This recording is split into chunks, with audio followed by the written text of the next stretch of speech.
Country side road trip के आज के एक नए व्लॉग में मैं पवन फंदे आप सभी का फिर से एक बार प्रेम पूर्वक स्वागत करता हूँ।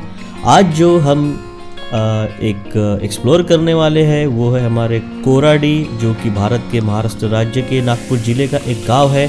यहाँ पे एक बहुत बड़ा थर्मल पावर प्रोजेक्ट है और उसी के साथ में यहाँ पे महालक्ष्मी जगदम्बा का बहुत बड़ा और एक बहुत पुराना मंदिर भी है। तो चलिए इसको हम एक्सप्लोर करते हैं। अगर हमें इस मंदिर पे और इस पावर प्लांट पे जाना है तो हम नागपुर से जा सकते हैं। ये नागपुर से 9 से 10 किलोमीटर की दूरी पे है। इसके लिए आपको ओबेदुल्लागंज राष्ट्रीय राजमार्ग 69 पर जाना है और काफ़ी अच्छा रोड है ये। लेकिन यहाँ पे आपको बड़े रास्ते तो मिलते ही हैं, साथ में सर्विस लाइन सर्विस। यहाँ पे आप देख सकते हैं ये है रिजर्व बैंक ऑफ इंडिया बिल्कुल सामने।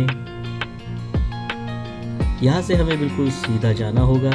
ये काफ़ी एक इम्पोर्टेंट स्क्वायर है और यहाँ पे हम देख सकते हैं ब्रिज के ऊपर दूसरा ब्रिज है। काफ़ी बढ़िया नज़ारा दिख रहा है।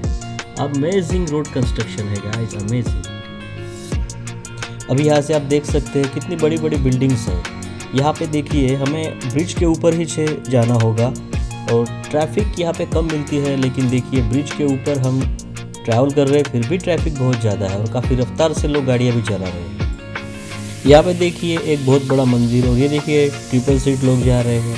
ये देखिए काफ़ी बड़ा मंदिर यहाँ पे हमें नज़र आ रहा है। अभी ग्रीनरीज भी काफ़ी है रास्ते के दोनों तरफ। और ये देखिए ये बहुत बड़ा एक हॉस्पिटल है। हम तो ब्रिज के ऊपर से जा रहे हैं लेकिन ये बिल्डिंग्स भी देखिए काफ़ी बड़ी बड़ी यहाँ पे बिल्डिंग्स बनी हुई है। और ट्रैफिक भी आप देख सकते हैं कि बीच में डिवाइडर लगे हैं, लेकिन लोग उस डिवाइडर के ऊपर से भी गाड़ियाँ चला ही देते हैं। ये देखिए फिर से यहाँ पे भी देखिए ये क्रीड़ा संकुल है जो कि काफ़ी बड़ा है। देखिए कि गवर्नमेंट काफ़ी अच्छी फैसिलिटी। और ये देखिए हमारा सीधा सामने रोड जाता हुआ।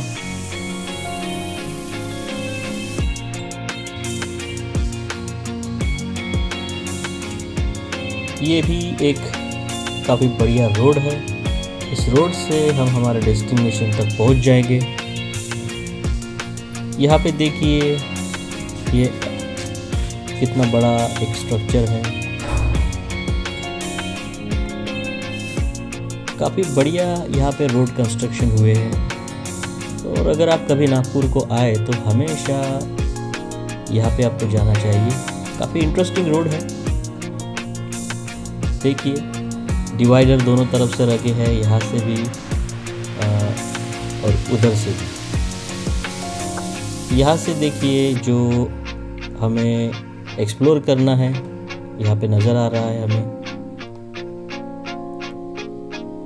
हम सीधे बढ़ते हुए आगे जाएंगे।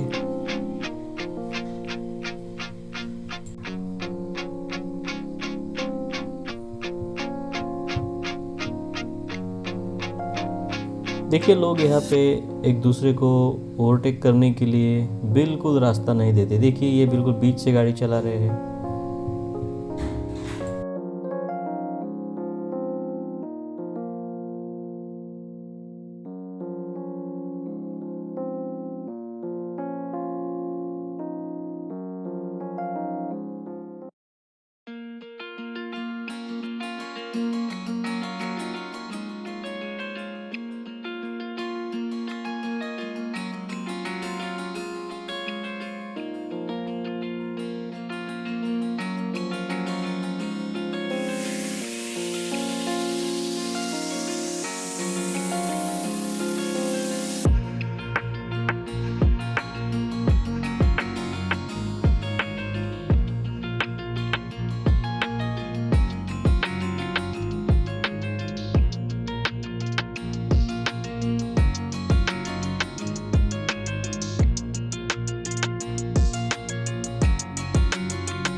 रोड का हमें यूज़ करना पड़ता है इस स्पॉट पे पहुंचने के लिए। तो यहाँ पे एक बहुत बड़ा थर्मल पावर प्लांट है, जैसे कि मैंने पहले बताया है। और यहाँ देवी श्री महालक्ष्मी का एक प्राचीन मंदिर है और नवरात्र के दौरान यहाँ एक बड़ा मेला लगता है और बहुत से लोग देवी के दर्शन करने आते हैं। कोराडी में कई स्कूल, कॉलेज और शैक्षणिक संस्थान स्थित है। कोराडी में थर्मल पावर प्लांट 2400 मेगावाट की क्षमता वाले महाराष्ट्र के प्रमुख बिजली संयंत्रों में से एक है। ये काफ़ी विशेष है।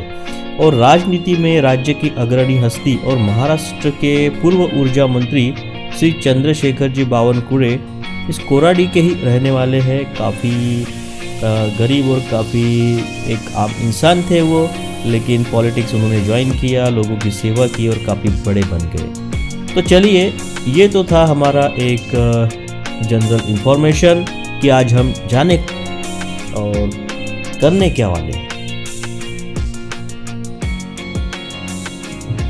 अभी हम हमारे मंदिर के तरफ जाने वाले रास्ते की तरफ बढ़ रहे हैं। ये देखिए, यहाँ पे कुछ हमें इलेक्ट्रिसिटी की बिल्डिंग्स दिखाई दे रही है।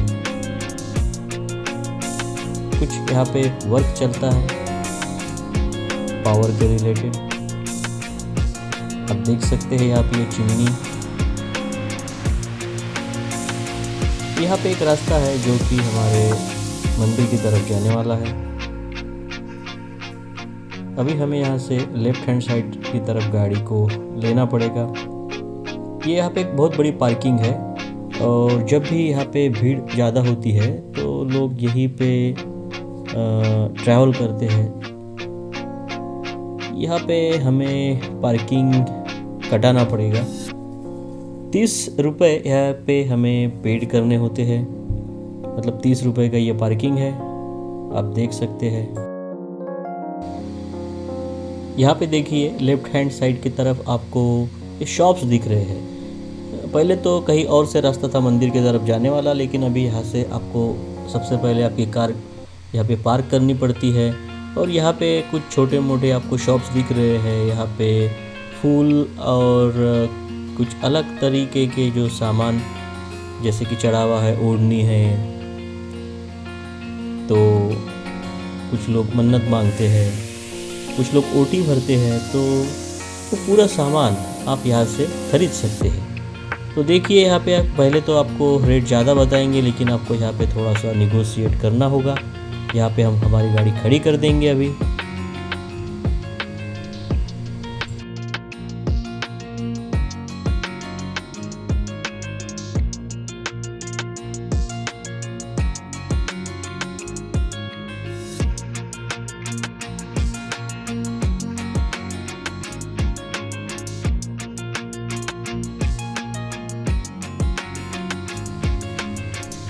देखिए कितना बढ़िया मंदिर है और मैं मतलब एक्सप्लेन नहीं कर सकता, शब्द कम पड़ जाएंगे। और जो यहाँ पे रिनोवेशन का काम हुआ है ना, गजब का है, मतलब एकदम सही है। कितना बढ़िया रिनोवेट किया है इस मंदिर को। पिछले बार हम आए थे उससे तो काफ़ी बेहतर दिख रहा है। अभी तक तो मैंने आपको केवल शॉर्ट में ये स्टोरी बताई, लेकिन अभी मैं आपको इस देवी का महात्मा कथा सुनाने वाला हूँ। तो चलिए सुनते हैं। श्री महालक्ष्मी जगदम्बा संस्थान कोराडी नागपुर से लगभग 9 से 15 किलोमीटर उत्तर की दिशा में है। और जाकापुर का नाम पहले कोराडी देवी मंदिर था। जाकापुर के नाम का इस्तेमाल घूमने के लिए किया जाता था। पहले जाकापुर राजा झूलन के नियंत्रण में था। राजा झूलन के 7 बच्चे थे, जानोबा, नानोबा, बानोबा, बैरा, खैरोबा और दत्तासुर राजा। और राजा काफ़ी खुश था, लेकिन दुखी भी था क्योंकि उसे कोई कन्या रत्न नहीं था। तो उसने एक बड़ा यज्ञ किया और उस यज्ञ में उसने भगवान को प्रसन्न कर दिया और उसे एक कन्यादान मिल गया और उसे कन्यादान करने के लिए भी कहा गया। बाद में झूलन राजा की पत्नी रानी गंगा सागर की बेटी बन गई। जब बेटी का जन्म हुआ तो शहर बहुत खुश था। समारोह का आयोजित किए गए थे। राजा की बेटी को देखने के बाद राजा की आंखें मानो दुल्हन की आंखें जैसी एकदम से तेज हो गई थी। तेज रोशनी और तेज हंसी, मुस्कान, सबसे सुंदर चेहरा, चमकदार आंखें, आकर्षक कान, महान सिर और राजा की जो इच्छा थी वो पूरी हो गई थी। राजा को लगा कि यह एक मामूली लड़की नहीं है, बल्कि देवी या दैवीय शक्ति एक लड़की के घर में बदल गई है। फिर पार्टी का प्रभार चांद की तरह बढ़ने लगा। उनके परमात्मा की दिव्य सुंदरता और उसकी चर्चा पूरे महल में, पूरे गांव में होने लगी। कस्बे में प्रजा सिकुराई की प्रशंसा की गई। शहर में सभी लोग खुशी खुशी, समृद्धि और खुशी के साथ शहर में रहते थे। सभी वातावरण सुखद था। शहरों के किसी भी चीज़ की कोई कमी नहीं थी। और जो मंत्री थे, जो मामलों के प्रभावी थे, वो भी काफ़ी अच्छे तरीके से कामकाज को संभाल रहे थे। झालन राजा के नगर के सामने किराट राज्य का एक नागरिक रहता था। किराट के राजा की बेटी ने जंगल में मित्रवत महिलाओं की मदद से और कुछ चुनिंदा सेना के साथ जंगल में प्रवेश किया। राजा के सैनिकों ने राज्य सभा के सामने अज्ञात व्यक्तियों को राजा के सामने आते देखा। तब झूलन राजा की बेटी जेकुमई के दरबार में मौजूद थी। झूलन राजा ने उनसे सलाह लेने के बाद सभी को सम्मानजनक वापस भेज दिया। जब राजा की बेटी झालन के राजा की बेटी से अपने पिता को उसके सुंदरता के बारे में बताया, तो राजा ने सोचा कि झूलन की बेटी को अपने इस पुत्र के लिए रिश्ता मांगना चाहिए। तो उसने झूलन के दूत को भेज दिया और एक संदेश भेज दिया कि अपने बेटी का रिश्ता हमारे बच्चे से कराए।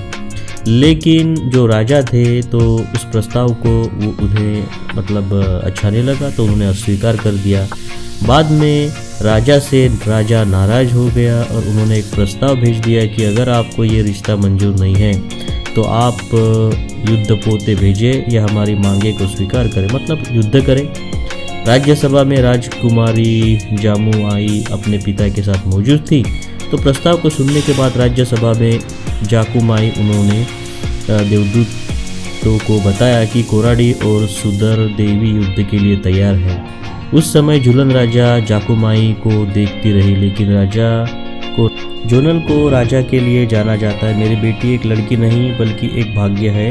तो राजा ने जाकुमाई की स्थिति की पुष्टि की। फिर किराट के राजा ने किराट के राजा को सारी जानकारी विस्तार से बता दी।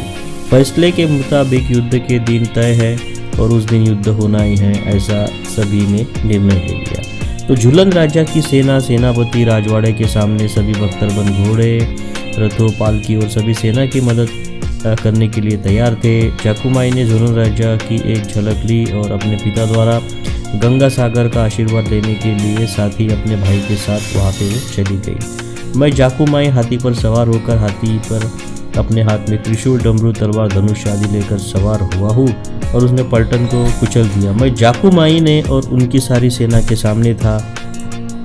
सभी युद्ध के शस्त्र अस्त्र लेकर राजा सवार हुआ अपने हाथी दल के साथ में, घोड़ा दल के साथ में, और उसने सामने वाले राजा के पलटन को कुचल दिया और जाकुमाई ने और उनकी सारी सेना आमने सामने आ गए। राजा और उनकी सेना तैयार थी, जबकि अभिमानी, क्रूर, दुखी, अधर्मी जो सेना थी वो हारी थी। लेकिन फिर भी उनके मन में कुछ गलत विचार थे। तो युद्ध के पात्रों को असुविधा हुई थी। आखिरकार किराट राजा हार गया।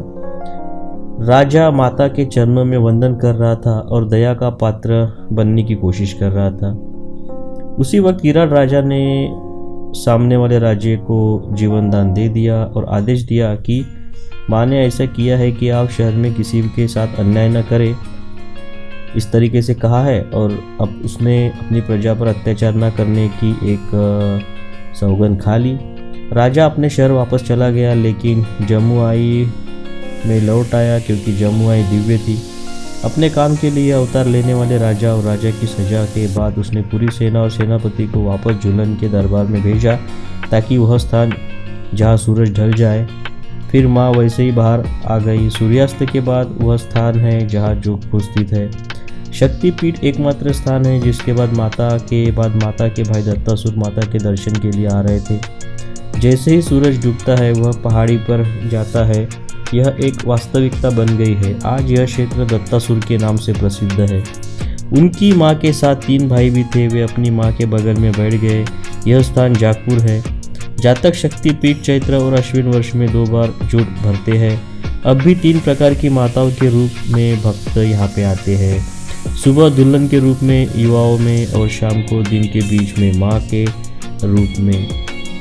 ये जो रूप है 3 रूप हमेशा यहाँ पे होते हैं, मतलब सुबह दुल्हन का, उसके बाद में युवा रूप और अंत में माँ का रूप। अभी भी अपने बुढ़ापे में 3 गुना है। वर्ष में माँ के स्वयं चेतन रूप में 14 और अश्विन के दिन, वर्ष में 2 बार दर्शन चित्रा के दिन भगवान शिव के भक्तों की भीड़ होती है।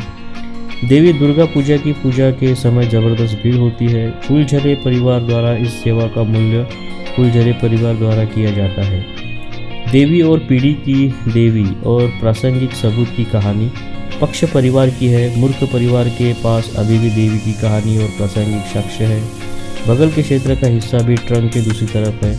एक केवड़े का जंगल था। पूरे इलाके में जहरीली सुगंध फैली हुई थी। जागपुर क्षेत्र में एक नागा साम्राज्य था। यह स्थान एक गुप्त था और इसे गोमुख का नाम दिया गया था।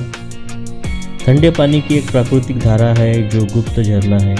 पानी आता है जिससे कोई नहीं जानता। जागपुर क्षेत्र में मिट्टी और रंगोली पत्थर अभी भी पाए जाते हैं। सिद्ध पुरुष प्राचीन काल से जागपुर में साधना करते थे। फिर आया गोंड राज्य का काल, उसके बाद भोसले राज्य का काल अस्तित्व आया था। इससे पहले मंदिर का निर्माण हेमाड़पंथी मंदिर, नक्काशीदार पत्थर, दीपक और बड़े पत्थरों के मंदिर से पहले किया गया था। इससे यह सिद्ध होता है कि मंदिर कितना प्राचीन है। बाद में जब भोसले साम्राज्य आया तो यह क्षेत्र पूरी परिवार मालगुजारी के दायरे में प्रसिद्ध भोसले घराने के अंतर्गत आ रहा था। जागपुर में भक्तों ने दर्शन के लिए सराय निर्माण, कुओं का निर्माण कराया और मंदिर के द्वार के बाद पुरानी इमारतों को तोड़ दिया और मंदिर को बड़ा बना दिया। और माननीय संयुक्त चार्टर्ड आयुक्त के आदेश के अनुसार कोरी और पुजारी का आदेश, सम्मानित समाज सेवा भक्त का समन्वय, श्री महालक्ष्मी जगदम्बा संस्थान R533 के नाम पूरे सुखिया नाम से विधिवत ट्रस्ट की स्थापना 24 जुलाई 1987 को की गई थी। और आज भी इस क्षेत्र में प्राचीन गोमुख, शीतल समुद्र कुंड, दत्तात्रेय पहाड़ी, सूर्यदेवी में केवड़ी के पेड़ है। तालाब आज भी पाए जाते हैं, तो हम समझ सकते हैं कि यह मंदिर कितना पुराना है। प्राचीन कोरी गांव हैजा महामारी में गांव का गांव भयानक बीमारी के कारण पड़ा हुआ था। ग्रामीण आश्रय के लिए जागपुर में रहते रहे। गोलार्ध और प्लेग जैसी बीमारी की समाप्ति के बाद वे अपने स्वदेश लौट गए। तो ये थी हमारी एक कहानी जो इस मंदिर के साथ में जुड़ी थी। मैं आशा करता हूँ कि ये काफ़ी लंबी कहानी भी आपको पसंद आई होगी। और फिर हम मिलेंगे हमारे आने वाले नए ब्लॉग में और कुछ नया जानेंगे। तब तक के लिए आप सभी को धन्यवाद।